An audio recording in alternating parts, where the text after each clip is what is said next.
Good morning everybody, welcome to my channel Jyotirmoyee Sarkar, Jyotirmoyee গল্প, Jyotirmoyee new blog, YouTube Jyotirmoyee গল্প আর জ্যোতির্ময়ী blog. বন্ধুরা দেখো, আজকে আবার তোমাদের সামনে চলে এসেছি এই মাছের ভিডিও। আজকে ওখানে হচ্ছে 8 কিলো মাছ। দেখো এখানে 8 কিলো মাছ আছে। তোমরা দেখো, দুরকম মাছ মেশানো। এটা মনে হচ্ছে কাতলা মাছ, কি চিনি না আমি মাছ ভালো। আগের দিন ছিল 5 কিলো আর আজকের হচ্ছে 8 কিলো। ঠিক আছে, মাছের শেষ নেই। দেখো এত মাছ আমাদের পশুদের খাওয়ায়। দেখো ধনতেরাস আমাদের বাড়িতে, আজকে অবশ্য একটু নিরামিষ নয়, আমিষ আছে, কিন্তু কালকে থেকে আমাদের বাড়িতে নিরামিষ চলবে, পুজোর পর্যন্ত চলবে। কিন্তু কিন্তু সকালবেলা উঠলেই আমার গ্যাসের উপর আগে জ্বলে আমার মাছ, বিড়ালের মাছ, পোষ্যর মাছ। এটা বিড়াল নয়, আমাদের কাছে একটা সন্তান তুল্য। মিঠাই আমার প্রাণের প্রিয় সন্তান, গজা আমার প্রাণের প্রিয়, আর সেই সঙ্গে তাদের মা নিমকি।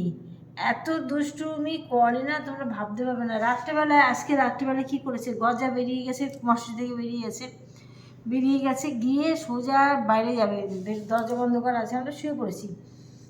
ড্রেসিং টেবিলে উঠে লিপস্টিক, ক্লিপ যা যা পেরেছে সব ফেলেছে। তারপরে উঠে দরজা খুলে দিলাম, তারপর বাইরে বেরিয়েছি, বুঝেছো? এই হচ্ছে ঝামেলা সারাক্ষণ। এটা ফেলছে, ওটা ফেলছে, আবার ডেকে দেবে, পটি পেলে ম্যাও ম্যাও করতে থাকবে, দৌড়ে গিয়ে বাথরুমে, দরজা খোলাই থাকে ওদের জন্য, যখন ইচ্ছে বাথরুমে গিয়ে বাথরুম করে আসে। তারপরে মানে ওদের খিদে পেলে আমরা বুঝতে পারি, ওদের কোন কষ্ট হলেও আমরা বুঝতে পারি যে এত মানে আমাদের সঙ্গে একভাবে মিশে গেছি আমরা ওদের সাথে। শুধু বিড়াল নাই গো, আমার কাক আছে, জানলা দিয়ে আমার ডাকে, কা কা করে ডাকে। তাদের কি খায় জানো? এই যে মাছের মাথাগুলো দেখছে না, বড় বড় মাছের মাথা, এই মাথাগুলো কাকের জন্য আমি রেখে দিই। আর বাইরে একটা বিড়াল আছে, আমার এক বান্ধবীর বিড়াল, তার জন্য এই মাছের মাথাগুলো দিই।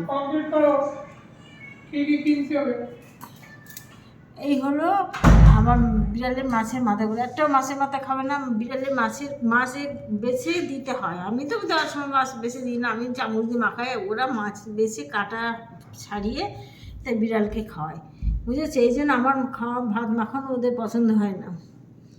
তোমরা দেখো মাছ, দেখো, আমি দেখে অবাক হয়ে আছি যে আমি আমার হাজব্যান্ডকে বলছি তুমি দোকান থেকে কেটে এলে না, খাবার দিল না, খেতে দিল না আজকে।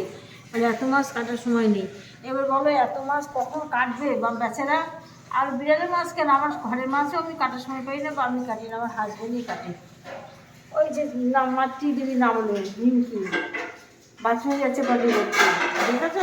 পূজা চলে গেল বাথরুমে, এরা পিএইচডি করা সব বাথরুমে চলে গেল, বাথরুম করবে, করে বেরোবে, এই পাপোশ আছে, পাপোশে বেরোবে। এই হচ্ছে নিমকি, এর মেয়ে হচ্ছে মিঠাই, আর হচ্ছে গজা। সবকটা ভ্যাকসিন দেওয়া বা অপারেশন করা সবকটা। যাই হোক, কী করবো বলো, পোষ্য বেশি পড়েছে ঘাড়ের ভিতরে। আর বলতে গেলে আমি পোষতে চাইনি, চলে এসছে একদম ছোটো বাচ্চা, সে অবস্থা ফেলে রেখে গেছিলো ওর মা। আমি ওকে খাইয়ে পরে বাঁচিয়েছি, এই যে সে নিমকে, তারপর দুটো বাচ্চা দিল, আমি তারপর অপারেশন করে দিয়েছি। এখন মোটামুটি ওর ঘরে আর বিড়ালের ছানা হচ্ছে না। যাই হোক বন্ধুরা, এতগুলো মাছ, তাই ভাবলাম আজকের একটা ভিডিওটা করি। 8 কিলো মাছ নিয়ে এসছে আমার হাজব্যান্ড, বসে বসে কাটুক এবার, আর বুড়ো হয়ে যাক কাটতে কাটতে। যাই হোক, ব্লগটা এখানে শেষ করে দিলাম। তোমরা সবাই ভালো থেকো, আবার আসবো আরেকটা ব্লগ নিয়ে। সবাইকে টাটা দিয়ে চলে যাচ্ছি, সবাই ভালো থেকো, টাটা। একটা লাইক কমেন্ট করো কিন্তু।